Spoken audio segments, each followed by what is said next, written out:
let's start. Let's start where Jeff left off, and talking about your main obligation as White House counsels was to the presidency itself and not to the president. Both of you, Bill Clinton and Donald Trump, you've dealt with presidents in legal crisis, and both of your presidents, let's say, were not the most easygoing people in the world. So let's start with you, Jack. What is it like day to day to walk into that office to deal with a president in crisis with a legal problem? This is going to surprise you.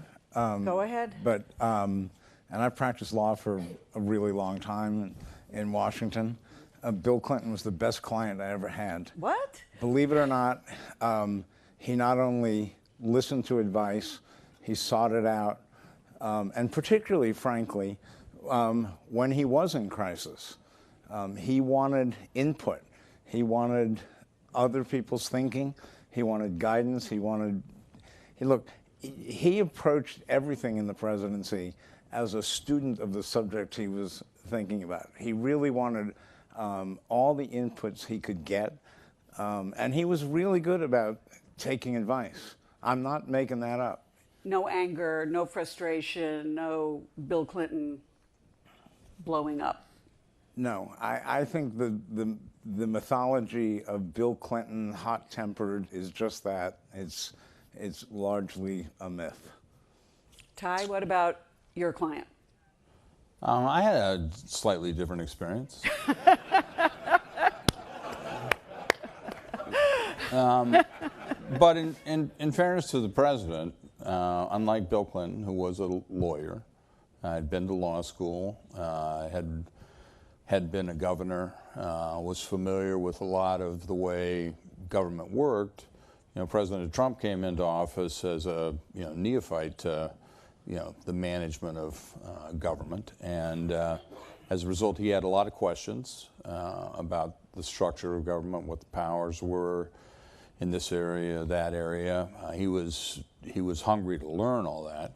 He wanted to develop a fully informed basis upon which to make the decisions he was going to be making, and he was frustrated to learn about certain restrictions, and delighted to learn about certain areas where his power was less encumbered. But it was challenging because it was unconventional. It was one of the first times we've had somebody with so little prior political governance experience. So was it difficult to explain the difference between a lawyer representing the presidency and, say, being his personal lawyer, like Michael Cohen was, say, at one point? Yes, I think it was difficult because, you see a lot of people. I don't know what the purpose of it is, but they sort of stiff arm their own personal involvement, a relationship with, the holder of an office because they actually represent the institution. And it is true that, in Jack's case, he was the White House counsel. I was a special counsel, assistant to the president, and had a more confined, specific assignment. But it is true that you represent the institution, but there's a personification of that institution that you're talking to and giving advice, and you have to have this constant calculus going on in your head of, is this personal? Is this institutional? What are the White House equities in this? Where to draw the line, and what to advise him. And it was essential that he receive that advice. And I think too, we often say, well, I don't represent the president personally. I represent the office of the president. But you become very quickly aware that you not only represent the office of the president, you represent the White House and all that it means, the executive office of the president. You represent the United States government. You represent the people of the United States. And I don't say that lightly. I mean, that awareness comes home pretty quickly, that you have an obligation as White House counsel, you are a government lawyer. You're not a personal lawyer. If you So what if he asks you a personal legal question? You say, I can't well, that answer doesn't that? mean I you, can't no, answer? that doesn't mean you can't. It's only meaningful if there were some conflict, or if in rendering personal legal advice, he might not be aware, which is not the case with my client, because as Ty said, he's a lawyer and he understood this. Your conversation with him is not privileged in the sense that it would be with the clients that you represented before you became White House counsel. Mm-hmm. Ty, let me ask you, did you wake up every morning worrying about what the president tweeted or did not tweet about the special counsel? Because I've noticed that since you left, he's been tweeting a lot more about the special counsel. When I interviewed for the position, I had some specific issues that I wanted to discuss in advance. It was important to me in order to accomplish the task that I had, which was, honorably interacting with the special counsel and facilitating either a court battle over, documents, or working out a way to cooperate. It was important to me not to have criticism wildly thrown back and forth and turn it into a Ken Starr-like process the way that ended up. I think it was largely successful on the front end. It's deteriorated some on the back end, but the president he has a new personal team now, and he's in charge of those guys. But he calls it a witch hunt. Do you think it's a witch hunt? I don't think it's a witch hunt. I never worried about the president tweeting.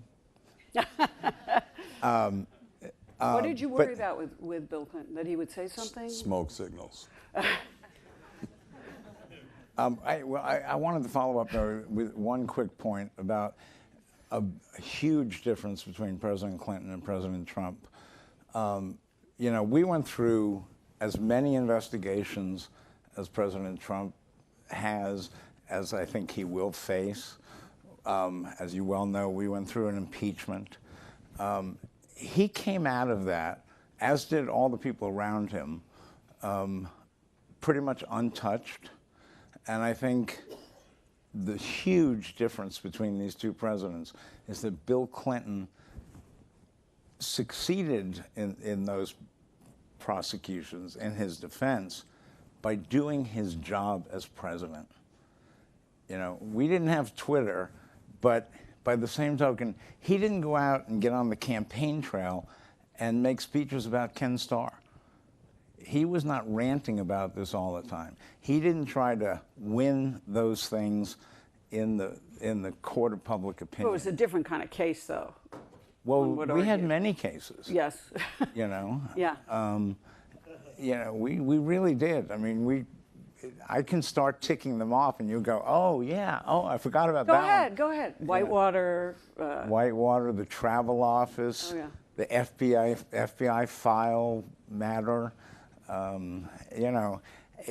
There were a bunch of them, and but seriously, President Clinton, he was successful in these things because he allowed us to, thought it was a good idea. He shut up about them, okay? We staffed up and put together a great internal law office to handle these things. And he focused on doing the job of being president. And that's what the American people responded to, that he was focused on that, doing a good job Well, at let me it. ask Ty, what's the difference between that and Donald Trump tweeting about the witch hunt, which you say it's not a witch I think hunt? a lot of it is, a lot of it is technological, but also a lot of it is just the different political environment that each is in. There's, in terms of the 24-hour news cycle, the fact that, the simplest little thing, within 30 seconds is being described as despicable on one network and, wonderful on another. It's a slightly different world. And you also have to keep in mind that this is a president that we have now who, nobody expected to be president. He won doing it his way, and he believes strongly that his way works for him. So how do you convince him otherwise when you would walk in the Oval and say, that's not a great idea to tweet about this or tweet about that, Mr. President? So we didn't have those discussions often, but if to the extent that he would have a question that was along strategic lines, it was always it was important basically to just go to ground zero and take each stairway up the decision-making tree and develop a consensus among ourselves. And let me ask you, because you mentioned Ken Starr. I just want you to, because I want to talk about the special counsels a little bit and the relationship that you have as White House counsel with the special counsel, because it can be difficult. And I know it was with Ken Starr. So can you just take me back to what that was like when you were representing Bill Clinton and Hillary Clinton, and what the relationship was with Mr. Starr? I can't imagine two people, well, in the pantheon of people who were far apart, Ken Starr on the one hand and Robert Mueller on the other strike me as people who are very far apart. I did not have a good relationship with Ken Starr. It was not an easy working relationship.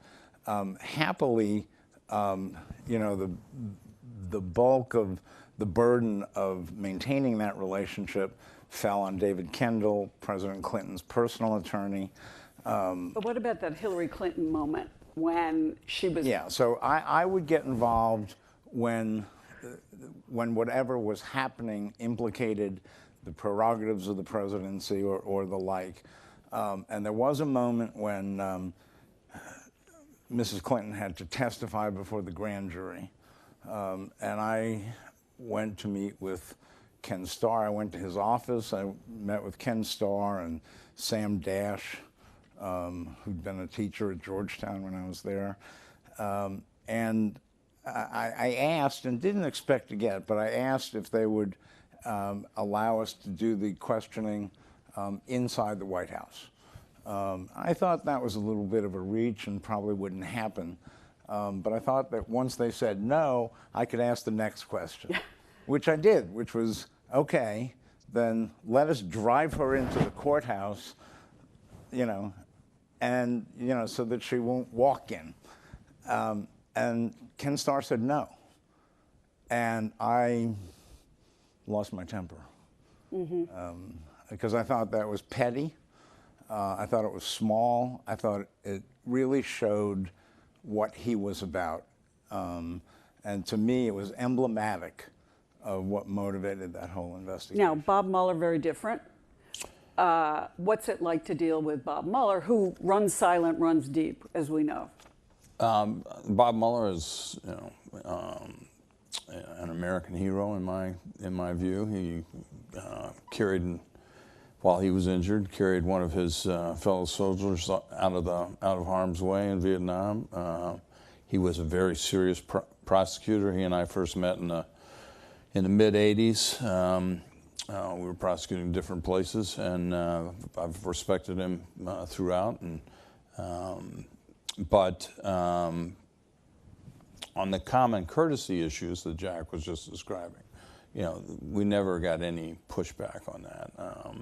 It was important. I mean, there was a lot of back and forth, particularly early on, about was the White House going to cooperate? If so, in what fashion? How limited would that be? And you decided everything. No, actually, I decided completely differently. That gets frequently reported, but you handed over 1 million documents? No, I didn't. I handed over 20,000. Oh. The campaign handed over 1.2 million. Okay. And there were significant discussions about the scope of what would be produced and whether it would be produced voluntarily, and we agreed on a mechanism. We had more back and forth. We were able to reach agreements. We didn't have to litigate things because anytime you force, government institutions, whether it's Congress and the presidency, the special counsel's office and the presidency, into court, somebody's power is going to be diminished, and not necessarily for the betterment of America. So you think you've avoided a subpoena fight? I believe so. Over the president? Certainly till now, and there are just two simple legal bases for that. One is there's a 2008 Office of Legal Counsel opinion written by Attorney General Mukasey that makes it plain that cooperation within the executive branch does not waive the executive privilege. And then there's the separate legal standard of, once you've cooperated fully, it's up to the government to prove, or the special counsel to prove, that they can't get information anywhere else and that there's a compelling need. And the level of cooperation they've received is substantial, and I think, and it was all done in good faith on both sides. Do you think that his strategy will work then? There will not be a subpoena for the president's testimony?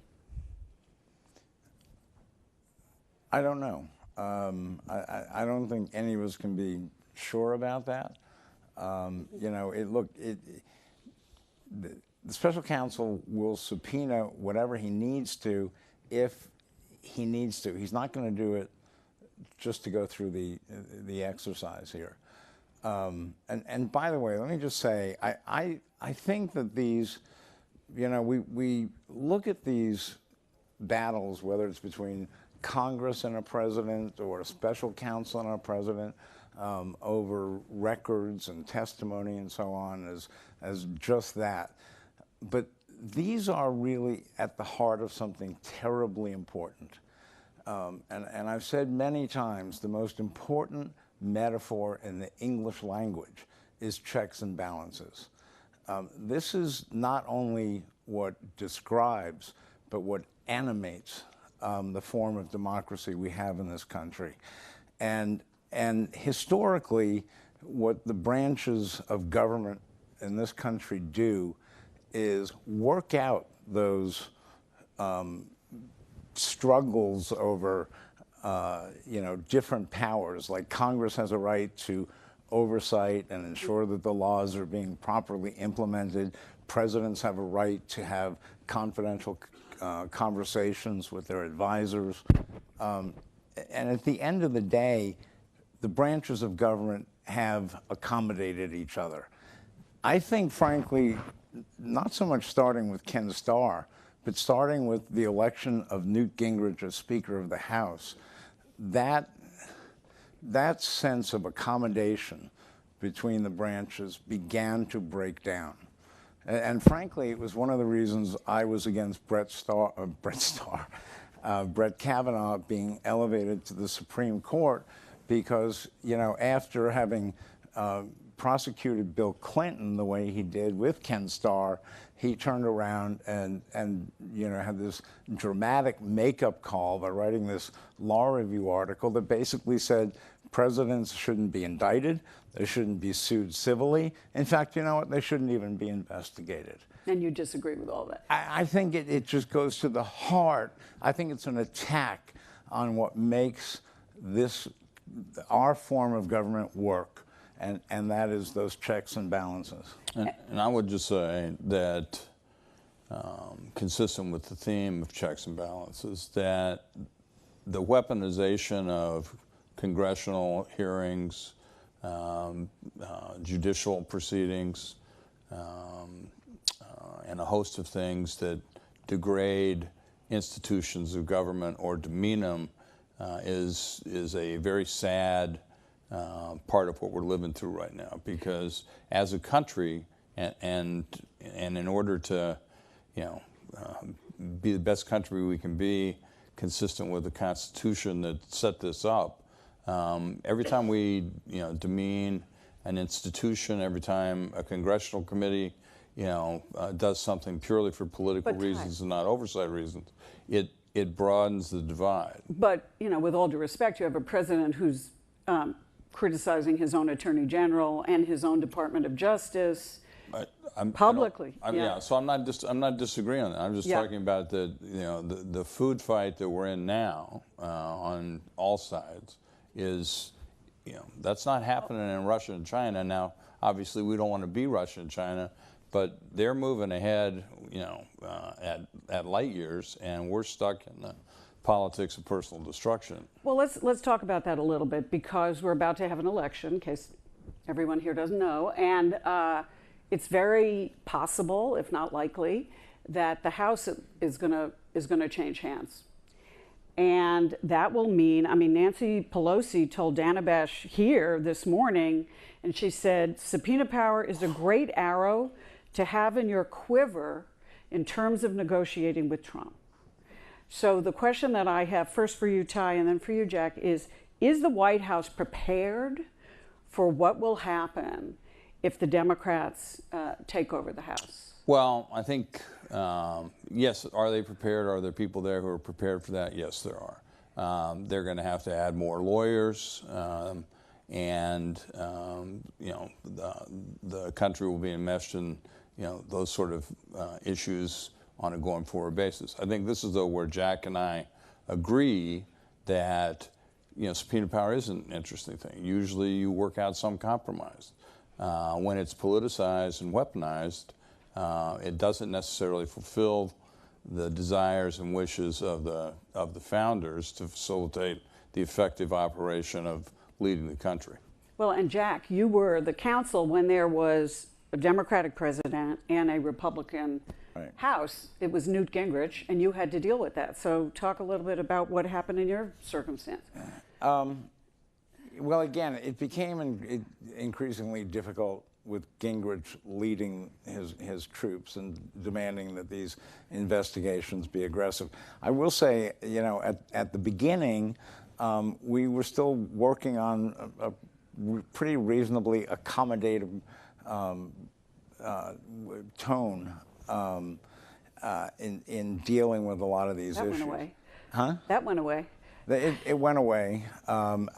Frankly, for me, it went away when the Oversight Committee voted to hold me in contempt of Congress.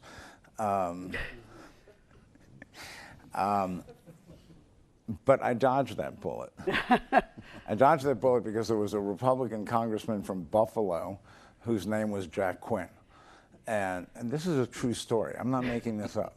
And every time I saw him around town, he would tell me the same story. He said, I'm still getting cards and letters from people in Buffalo who are wondering, why the guy we elected as a Republican to the Congress is Bill Clinton's lawyer. And so when the committee voted to hold me in contempt, I called him up.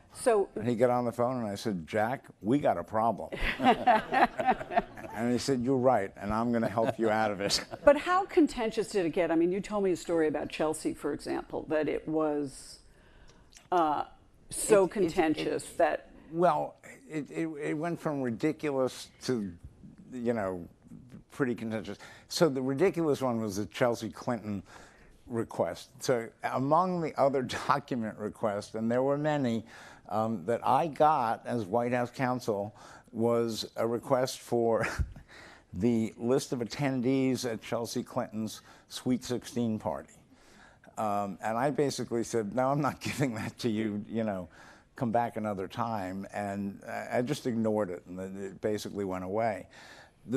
At the other end of the spectrum, though, was this real fight we had over the House International Relations Committee wanted the MEMCON, that's a Memorandum of Conversation, which is essentially a transcription of a conversation that took place between President Clinton and President Yeltsin. And I sort of beat it up to the House as quickly as I could to meet with the leadership of that committee. And I just said to them, this is crazy. This will do such damage to this country if both friends and foes understand that our president can't have a confidential conversation with another world leader. We will be in big trouble. So I'm going to ignore this subpoena.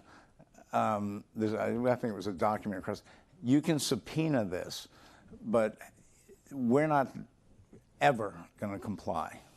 Ty, let me ask you, there's also, if the Democrats win the House, there's going to be a lot of pressure on leaders. And Nancy Pelosi's not talking about it now, but regarding impeachment. And the question I have for you is, how would Donald Trump react if this became a serious issue in the House and there was a serious move, as there could well be, to impeach the president? I hope it doesn't come to that. I think Jack shares my view on impeachment, which is, and this gets back again to, the tools available within democracy. You can't trivialize them, and if there's a serious crime and misdemeanor that would of the constitutional stature that arose, which we've seen no evidence of yet. Should that happen and he's impeached, it'll be like the Clinton proceedings. If it is one of Maxine Waters' concerns or others who have said they want to impeach him and it doesn't really matter what, I think that he would react quite strongly. I will say the president, though, usually finds a way to cooperate and to try to work out problems before he fires.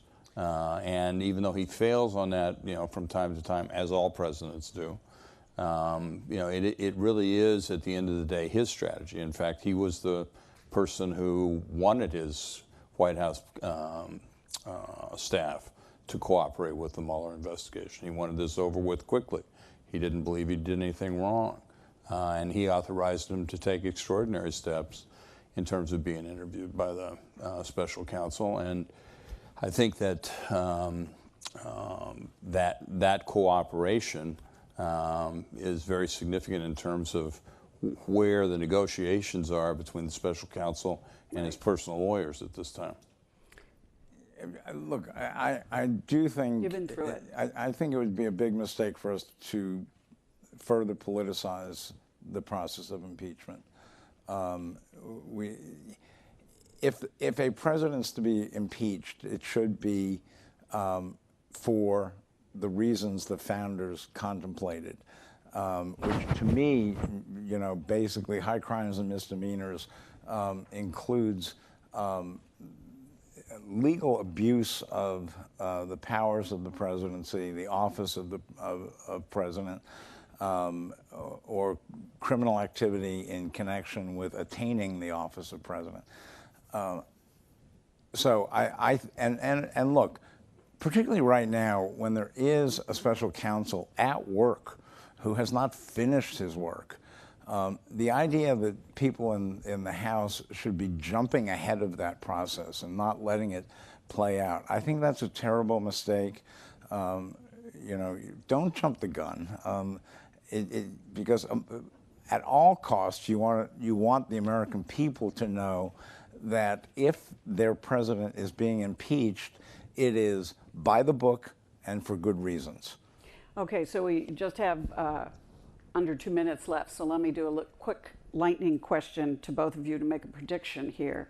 I'll start with you, Ty. What's going to happen with the Bob Mueller report? What do you think? Well, I don't really know, honestly, and I do believe that he has an intention to get it done as quickly as he possibly can. He's a very deliberate person. He's got some very serious lawyers who are working for him, helping to compile the report.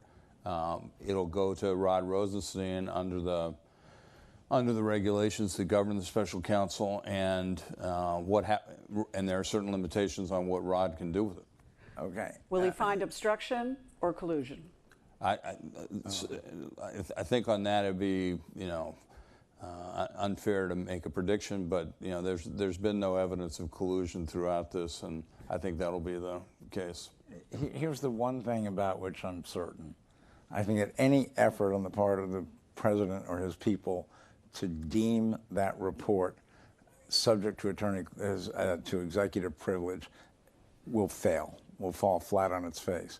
I don't think it's remotely in the ambit of what most lawyers think executive privilege reaches. Which means what? Which means that they won't, you're saying they won't be able to claim executive privilege. They will not be able to claim it. And as a result, Mueller will. Well, I think that if the Democrats take the House of Representatives, they will have subpoena power, they will exercise it, and if there is a report which has not been made available to the American people, I think they will move heaven and earth to make sure that that report is made available. Is public. Well, thank you. And I anticipate that battle will happen, and I'm not as confident as Jack is in the result. Okay, thank you both very much. I appreciate it. Thank you all.